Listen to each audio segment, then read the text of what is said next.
Welcome to the show, guys. I appreciate everybody listening. Before we start here, just make sure you hit that like and subscribe button for me. That means a lot. With that being said, I got a special guest here. His name is Nick DiMarco. He's currently the Director of Sports Performance at Elon University. And I'll let Nick tell you about himself, his journey, how he got there, all the steps he took to get him there. So, Nick, go ahead and kind of introduce yourself for the crowd. Yeah, so like you said, Nick DiMarco, I'm currently at Elon University as the Director of Sports Performance. Before that, was at the University of Iowa as an assistant strength and conditioning coach for football for little under 3.5 years. Prior to that, I was at William Penn University. That's where I did my undergraduate work. I was a student assistant there for 3 out of the 4 years that I was in college. And in between my junior and senior year, I had interned at the University of Iowa with the football staff. That's how I was kind of connected to get that assistant role after college. During my undergrad, I would train with the football team since I was a football athlete there. And then I would go in and kind of coach groups later in the day. Got a chance to actually lead some teams while I was there, being a smaller school. So that was really my biggest exposure from an early age to kind of what strength and conditioning was. And I had a fantastic coach, Ike Hammerly. And the day that I got to college and realized that was a profession, and he was a strength coach who got to work with multiple sports, work in the weight room, the things I really loved, I decided that was kind of what I wanted to do. So luckily for me, him, the rest of the staff, there were some really good assistants there at that time who have gone on to other jobs, like John Haugens at IMG Academy now. He was the head strength coach at William Penn for a while. Bunch of other guys, Spencer Remick, Jared Lackey, Colin Kilberg, Josh Beauregard, Corey Gray, guys that have gone on to other good jobs. Just getting a chance to hang around them and probably bug the crap out of them and learn from them was really a second to none experience. I think it really kind of springboarded my career. But prior to that, went to high school, grew up in St. Louis, thought I wanted to be a teacher / coach of some sort. So really, really fortunate that I stumbled upon William Penn and kind of the right situation. But currently live here in North Carolina with my wife, Brianne, and then our 2 children, Henry and Olivia. So we got our hands full with 2 kids under 2 right now. Awesome. Sounds like you got a lot going on. For those who are listening, Elon puts out a lot of great stuff on social media. In my opinion, they seem to be the most transparent school about what they do, why they do it, how they're implementing certain methods and techniques with their athletes. So I encourage everybody to go check out their Instagram there. Got a lot of cool stuff. And so kind of just to bounce off of that, Nick is someone that doesn't necessarily use the Olympic lifts with his athletes. So I just like Nick to kind of explain his thought process on that, why he doesn't think they're necessarily a great use of time. So Nick, just what are your thoughts on that? Yeah, so I was someone who, when I played football, if someone had taken the Olympic lifts away from me, would probably been a bit upset about it. I thought as a player, there was something that really helped me. That the back squat, like all the weight room stuff, as a typical meathead college football player, I thought, oh, this is really what's helping me. But then myself and Jake Niederman, who was on our staff here, he was the first guy hired into a full-time role. He's now at the University of Minnesota, but we were both competitive Olympic lifters once our college careers ended, and absolutely love the Olympic lifts, still use them in my own training. I think they're fun. But we kind of got into the debate, and a lot of our staff members, Cam Ringstead, Jordan Newsma, really pushed the idea of kind of eliminating them. And I think Jake and I were a little bit hesitant at first, but now have kind of come full circle as people who absolutely love them to we still love them, but just realize it's probably not the best use of time with a college athlete. So really everything for me when I'm picking exercise comes down to return on investment. And I think with the Olympic lifts, it's just a low return on investment compared to a lot of other options. And the biggest thing is people argue like, oh, it's so hard to coach, teach, etc. I think if you're a good coach, you can teach the Olympic lifts, but there is a amount of time that has to be dedicated to that before it actually becomes beneficial. Like yeah, I can get athletes to clean really well right away. Can you get them to clean really well right away with the weight required to elicit adaptation? Probably not. It's quite difficult to get guys hammering really big weights with really good technique right away. But aside from that, it really comes down to the time invested on a daily basis. So if you're talking about your first block in the weight room being the Olympic lift paired with whatever else, if you're someone that does, multiple things per block, and every time that we did the clean, you could almost allocate 20 to 30 minutes for it. Like, it just takes time because you got to come in, depends on what your strength level is, but so you hit 135, 185, 225, 250, you're finally at 275, your first working set. You've just wasted 7 minutes just because it's a highly technical movement. Versus if we're doing that ground-based explosives, like a loaded jump, any variation of it, just a shock method plyometric, whatever it may be, we're coming from the field where we just sprinted and jumped, or the court where we just did some sprints and jumps, and we can jump right into those things because it's a similar movement. It doesn't have the technical focus. Versus, no matter how prepped you are to do the Olympic lifts from got a good sweat going, you feel good, you're completely warmed up, there's still a technical aspect. So you have to take those prep sets leading up to it. So overall, I just thought it took way too much time. But then as far as the actual application of the exercise, unless you're hitting a max effort power clean, there's a point in which you're decelerating the bar yourself. And a lot of the movement becomes that. Like if a 350-pound cleaner takes 275, most of the time he can rapidly extend as hard as he wants, but he's going to stop the bar and place it on his chest. Versus if you do a ballistic counter movement jump with dumbbells, a barbell, trap bar, whatever it may be, you're truly exploding all the way through the movement. There's no deceleration aspect on the extension. And then people argue, the Olympic lifting catch is so valuable, ability to accept force, things like this. Well, to me, you can easily just step off a box, do an altitude drop. If I jump and land with a weight, I'm actually getting a lot more force absorption qualities than if I catch a clean. And then people argue the coordination aspect. To me, it's just coordination of what? Like the ability to rapidly extend and then flex. You can do that kind of anywhere. Mm-hmm. So I don't think there's any sort of argument from the Olympic lifts besides the fact that a coach really likes them to implement them over other things, when all you're looking at is what gives me the greatest return with my athletes. And since we've been doing it for the past about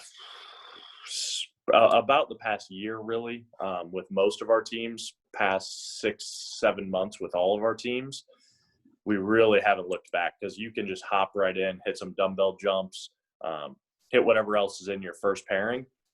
And we've actually added another pairing to most of our lower body days, to where we can get in some more frontal plane work, more resilience work, or even a second primary exercise that we didn't get a chance to focus on, and use the weight room what it's intended for, a lot more of that strength kind of body armor, outside of a movement where really if I could just sprint, jump with heavy loads, throw heavy loads, whatever it may be, I can probably get a better stimulus out of that anyway.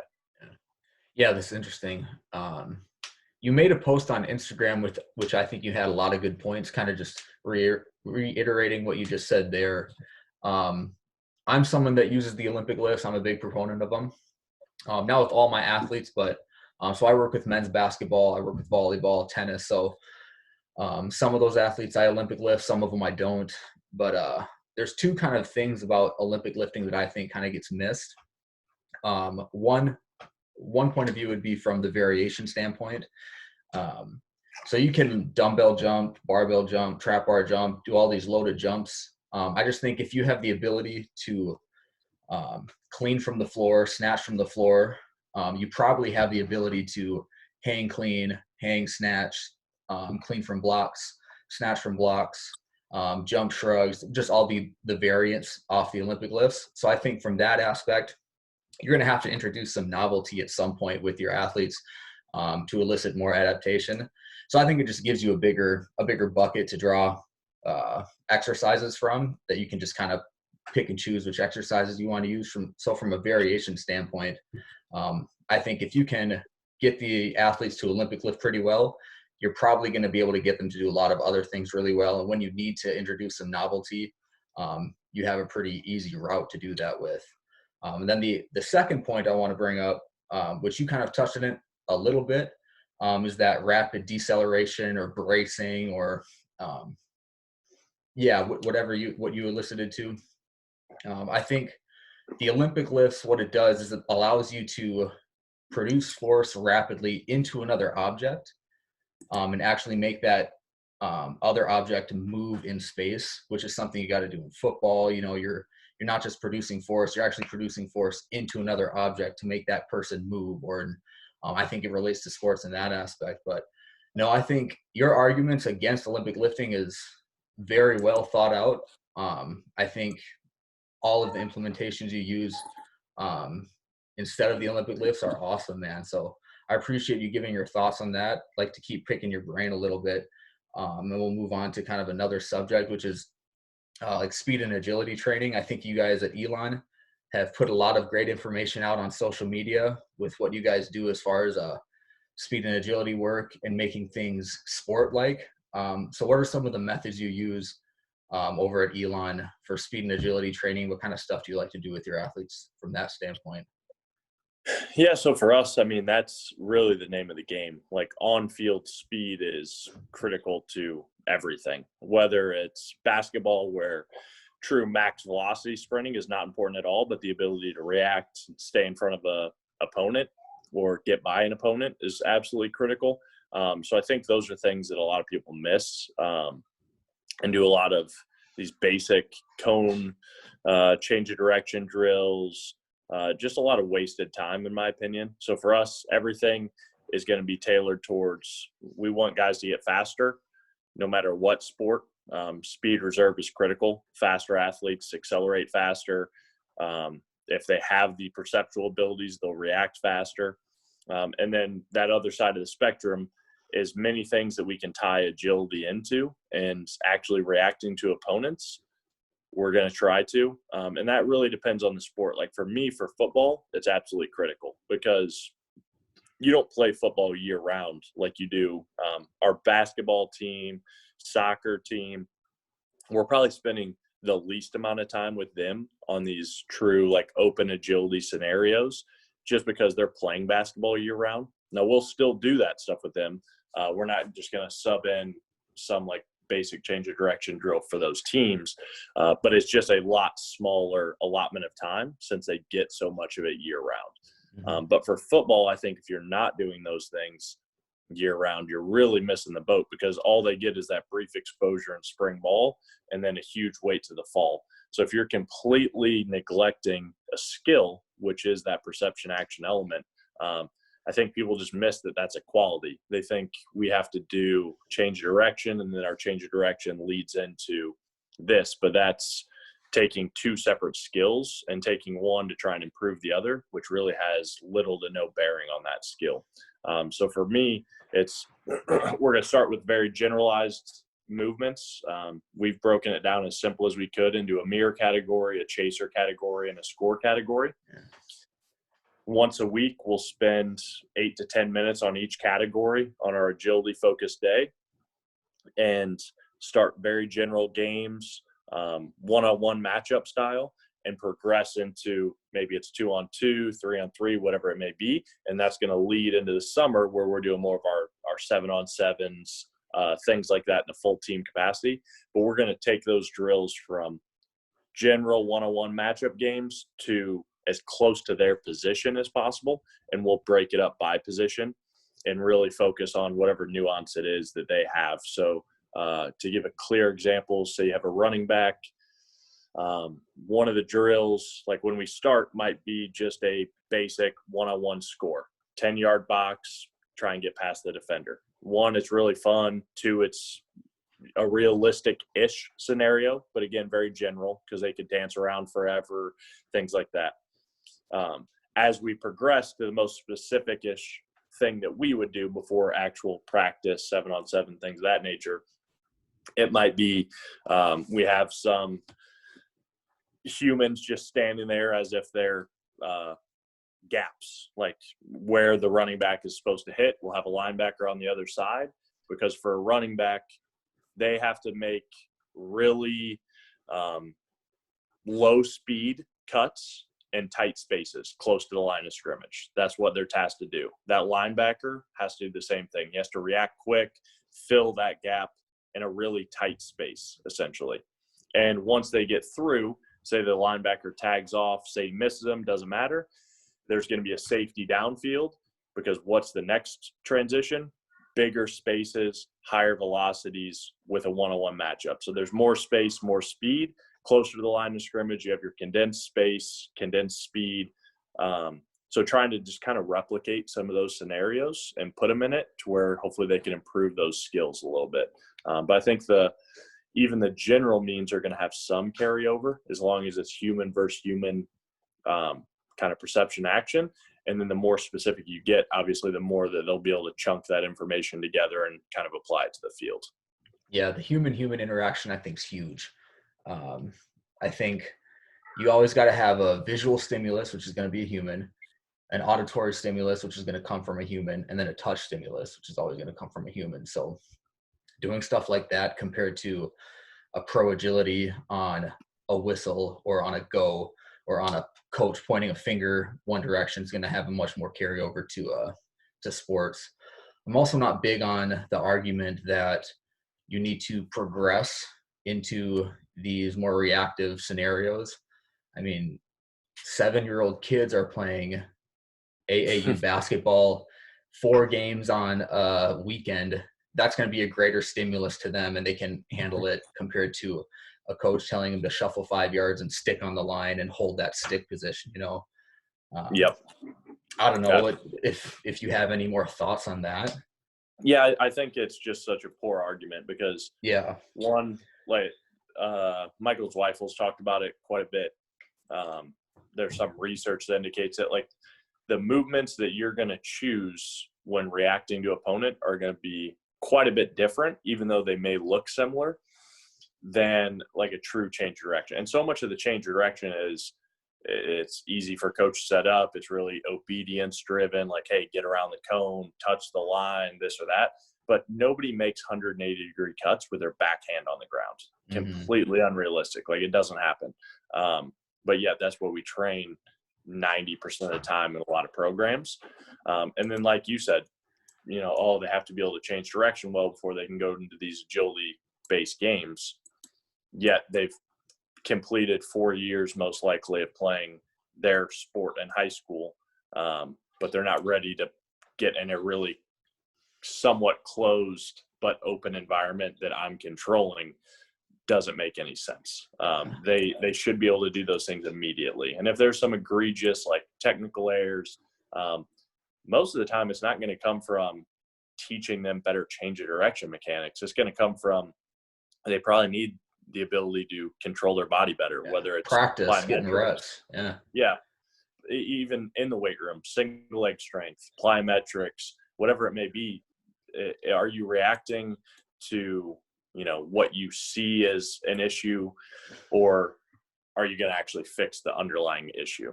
Yeah. And go to any elementary school, go look at recess. They're doing depth drops off of jungle gyms, playing tag, all that stuff. So I don't buy the argument that they need to progress and week by week slowly integrate these more advanced drills. Yeah, I just don't buy that argument. So do you guys at Elon do any closed drills for agility work? So we do no agility close stuff. Our, like, change of direction mechanics. We have one thing that we really do, and every single day that we do agility, we'll do our change of direction progression beforehand. And really what that comes down to is we want to make sure that we expose them to every, angle. So we call it an 8-vector cut, but we just want to create some balance. Like, we want to make sure they're getting a 45-degree cut on their right leg, 45 on their left, like some level of balance, exposing those things. and making sure that from more of a injury prevention standpoint, we're addressing those things. But it's a very basic progression that Jordan Newsom on our staff came up with. So you'll go one step, cut it at 45, one step, cut it at 90, one step, reverse 45, one step, 180 back, and then do the same thing on your left leg on the other side. And then we'll go 2-step, we'll go into a 5-yard, then we'll make it a reactive. So even our change of direction becomes agility based, and we'll go what we would call like uphill. So you can only go at a 45, right or left, and the partner trailing has to react. But there's only 2 options. And then we'll go top of the hill. So you can go 45 in either direction, 90 in either direction. Then we might go just the bottom, separated the same ways, or we'll go, you can go anywhere. So we can cleanly progress those things, but still make sure that we're getting all of the vectors that we want, because the more speed, the more that a guy's going to have to drop into those positions. And then some things in the weight room that we'll do from like a true lateral movement is to put like guys into an ISO position, like learning how to push. Like Matt Gildersleeve had a good talk on Coaches versus COVID about like your shins, your steering wheel. There's very basic laws to change your direction. Like if my shins are in the right spot, if I've sunk my center of mass, I'm going to be in a good position. And to us, we want to educate them more on what they have to do. And those are the key things. Like get your shins lined up in the right spot, sink your center of mass according to the entrance velocity, the amplitude of the cut. Like a more aggressive cut is going to require a deeper sink. Same way, higher velocity with a more aggressive cut, like coming back out at 45, is going to require more sink. First, when you're making a 45-degree cut forward, no matter how fast you're going, it's a really easy plant and burst out. So we just want them to kind of understand the laws of movement, but there's not a whole lot of, coaching things up really critically. It's letting them do the movement, get better at it, and kind of explore. Yeah, just let them self-organize, figure it out for themselves.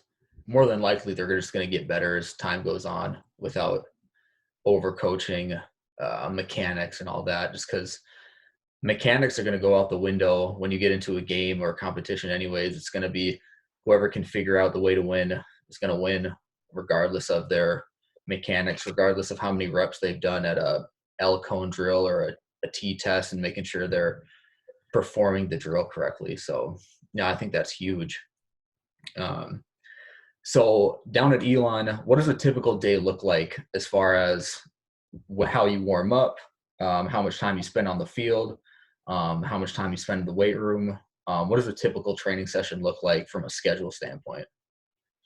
Yeah, so we operate a true kind of like high-low Charlie Francis model. So we'll go 3 high days a week. It'll be a a acceleration day on Monday, extensive tempo, kind of upper body focus on Tuesday, max velocity on Wednesday. Thursday is a aerobic day, but we don't do any extensive tempo. So we do like the upper body aerobic lift actually. And then Friday or Saturday, it depends on how we end up mapping out our weeks based off summer or winter. But in the winter, we'll go Friday as our agility change of direction day into some extensive to intensive tempo work on the back end. And we'll always have like team competitions, things like that. We get the entire team out there on the field. But for the sake of explanation, I would say, any of our speed days, Monday or Wednesday, I'll say it's an acceleration day, we're going to spend probably about 15 minutes on what we would call our performance prep. Some people will call it a warm up. We're going to spend about 15 minutes there. We're going to spend probably about 30 minutes on our speed and plyometric work. So we're out on the field for about 45 minutes, maybe even upwards of an hour. And then we'll head into the weight room, and we're looking at anywhere from 30 to 45 minutes in the weight room. We try and keep all of our sessions at about an hour and a half. On our bigger days, our lower level days, they're a little bit quicker. We try and keep hour 15. So for us, we'd rather have more frequency higher quality, really consolidate our focus for the day than be out there for 2 hours 4 times a week. I like that. Yeah.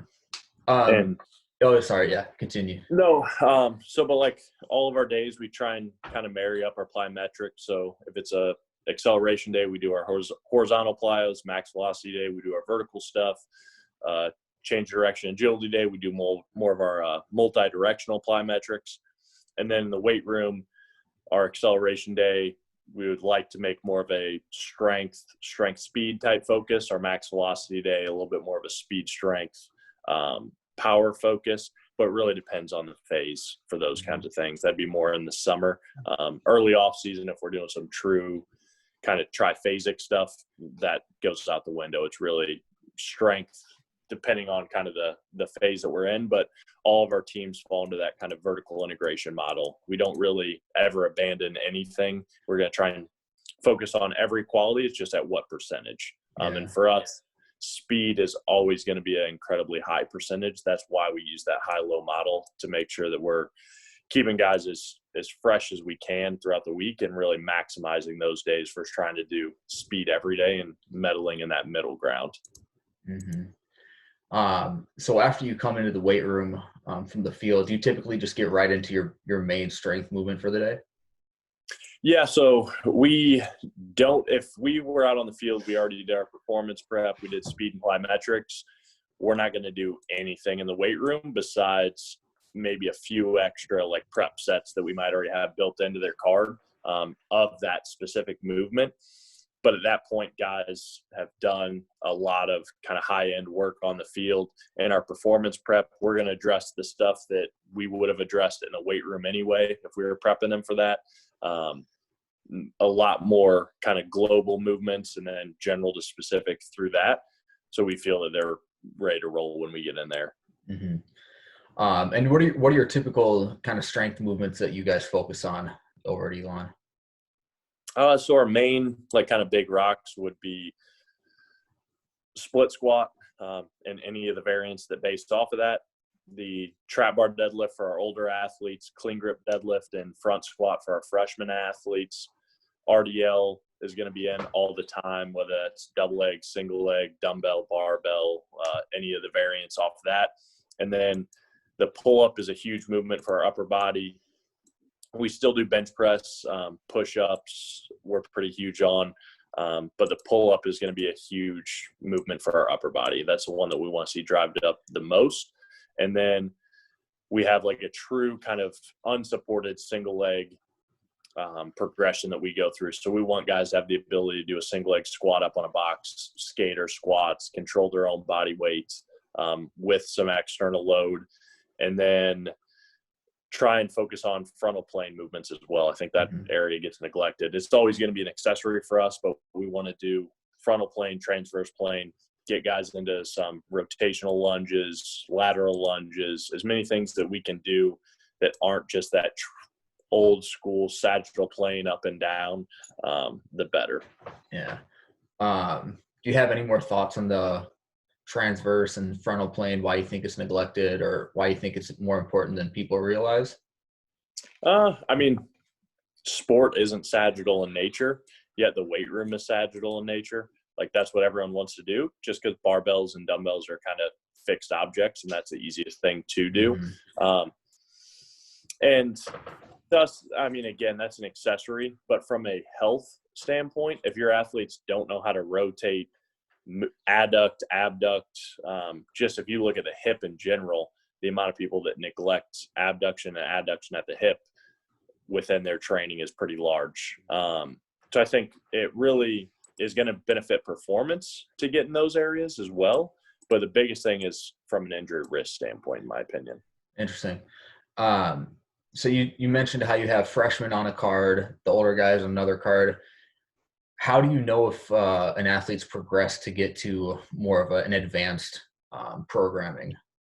Yeah, so we have like a clear entrance criteria and exit criteria basically for all of our stages. So we do foundation, foundation plus, advanced, advanced plus. Okay. And I'll start backwards a little bit. Advanced plus is almost the same as the advanced card, except it's just a little bit more incentivized and auto-regulated. And the only difference in those is they're all meant to be advanced programming athletes. It's just we highly trust those guys in the advanced plus, so we reward them by giving them more autonomy over their program. But the foundation, that's all of our freshmen. That's going to be a ton of isometric work, whether that's body weight under load, but extreme isos to where they're getting really good at controlling themselves in critical positions and ranges. And we do like a 1x20 progression. So we'll go 1x20, 1x15, 1x10, and we just ride that thing out because we want nuance throughout their entire career. We can't be 1 to 5 reps forever, the same way we can't be the same movement forever. You want to be able to have variability within your program. And why start specific when it's not going to make any difference? We've had athletes with absolutely ridiculous gains doing some of the most general programs possible. And for us, it's okay, great. Let's maximize that through the general means. And then as we progress to our Foundations Plus, we'll get a little bit more selective. And then our advanced athletes are going to be doing a lot more strength, power, or speed, strength, speed, a little bit more of that velocity-based kind of spectrum.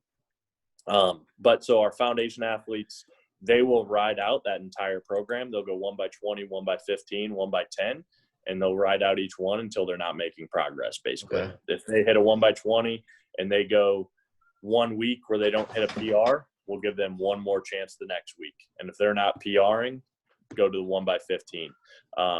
And if the entire group is close to the same, just keep them together. It might be 4 weeks, 3 weeks, 2 weeks, whatever it is. And then throughout the season, specifically for football, like they're definitely going to ride that out throughout the summer. And then in season, we'll keep it just because it gives us some variability. While I guess a high volume per set, but the overall training volume is pretty low. Like you hit one set of 10 on a primary movement. It's, you know, a lot of people would say 3x5 is perfectly acceptable in season, but wouldn't do a 1x10. So really the overall total load volume is lower, but it's still going to let guys improve during the season is what we found. So we'll go a lot less exercises, but early on, we love it paired with isometrics as well because you get a lot of variability as far as, you know, they're all foundational movements, but we can expose them to a few more things, key patterns. It's going to drive up their work capacity. And then I'm definitely not a big like mental toughness guy because most people don't really understand what that is in my opinion. But as far as setting the tone for like getting better is not easy. Like you do a set of 20, if you're going to a true max effort, like there's no way around it. That's not going to be an easy set. So it does get those guys to learn how to, you know, go about their work and be a little bit more aggressive about their work and just take some initiative, which I like as well. But then as soon as they are done making progress in that 1x20 progression, they're out of it. So they have a clear kind of exit criteria. They'll go to the Foundation Plus program. And with that, they'll move into the trap bar deadlifts, your normal rep ranges of kind of 1 to 5. Still more of a strength focus. Like we'll do a submaximal triphasic with those guys the first thing in that phase early off season. Then we'll go into more of like a kind of APRE focus program, but still strength as a focus because they have such a low training maturity. But building off of the clean grip deadlift, the front squat, and those higher rep ranges, guys really take off when they switch over to the trap bar and some lower rep ranges. So it gives you a kind of quick increase again. And we won't progress guys off of that onto the advanced card until it's actually necessary. So for us, a guy's probably not going to be on, well, he's not going to be on an advanced card before he's a junior. So you're going to ride out the foundation program as a freshman, most likely. As you're a rising sophomore, you'll be on that Foundation Plus. And as you're a rising junior, you might be on the advanced. You might still be Foundation Plus. That depends on, we have our own metrics based off of all our athletes. And we shared it on our Instagram. It's kind of just relative strength standards. So if you're good in all of those areas, strong enough, quote unquote, then we're going to progress you. And it really depends on the position. If we have a guy who's a lineman and he's right on the fringe, strength is a key quality for him, we might keep him on the Foundations Plus a year longer. And if there's deficiencies in a guy, but we might go on the advanced card and just add in a little bit more extra body strength work because he struggles in the upper body, but he's great in his lower body stuff, to where we can really focus on his speed and other things out on the field and have kind of that more true high-low, because we're not focusing on so much strength in the weight room, really a optimized vertical integration concept, versus our young athletes are more of a kind of just basic linear periodization model. And then our advanced athletes are going to be really deficiency-based programming. So we'll individualize things a little bit more for them. What are the things that they need by position? What are the things that they need because they're just not very good at them that we've established based off of our testing? And then everything is going to be tailored towards them being faster, more powerful. And we'll touch strength, but at that point, strength has no longer become a critical element for them. Just more focusing on giving them the stimulus and not actually progressing on moving heavier weight on a specific lift, so to say. Yeah. So, like we have a D lineman who trap bar deadlifts 700 pounds. Is him getting to 710, the amount of time invested in that, worthwhile? No. If he can move 500 pounds, like 600 pounds, still heavy weights faster, I think that's going to have more carryover than him moving 5-10 extra pounds at a really slow velocity. So it gets tailored more towards, we still want them, in my opinion, they're still getting stronger without changing their absolute max. Because if you can move lighter weights and even heavy weights 80%, 90% faster, you've still gotten stronger. Yeah, the strong enough. I don't know if there's really a perfect way to assess whether or not someone is strong enough, but it sounds like you guys have a pretty good metric by which you guys go by. So, yeah. Quick question on the freshmen: do most of the freshmen there redshirt? And if does that have any influence on how you program for them? If you got 3 or 4 freshmen that are playing every Saturday versus the rest of the other 18 freshmen who are redshirting? So our guys who play are definitely on a different program. Okay. We have in season, we'll have a 2 deep card advanced and a 2 deep card foundation.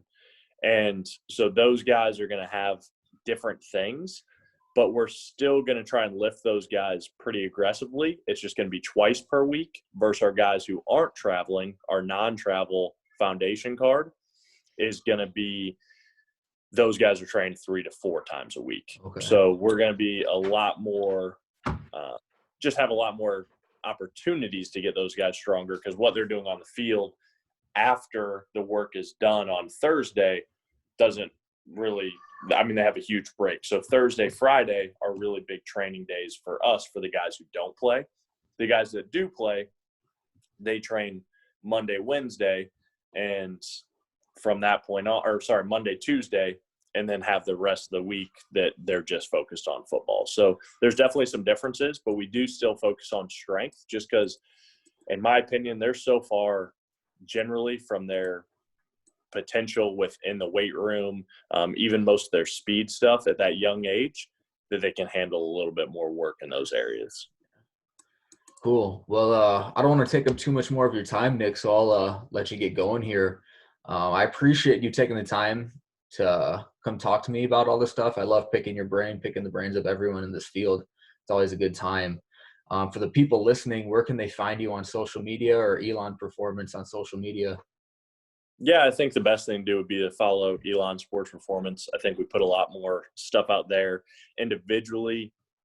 I probably post a little bit more on Twitter. I think it's DiMarco Nick, something like that. I don't know. If you just look up Nick DiMarco, I think you can find me. But on Instagram, Twitter, I put out some stuff, and then anyone can reach out to my Elon email if they have any questions. Awesome. Yeah, I'll make sure I'll put the tags or the handles in the description below here for people who are interested. So once Awesome. again, Thanks for having me. yeah, appreciate it, man. It's always fun talking to other people. I think you guys got a lot of great stuff going down at Elon. Yeah, keep posting your stuff. I always like looking at it. Gives me new ideas to do with my athletes. I've definitely stolen a lot of your stuff, so I'll continue to do that as long as you keep posting that stuff. So, yeah, Appreciate it. once again, man, appreciate it. Take care. Have a good one.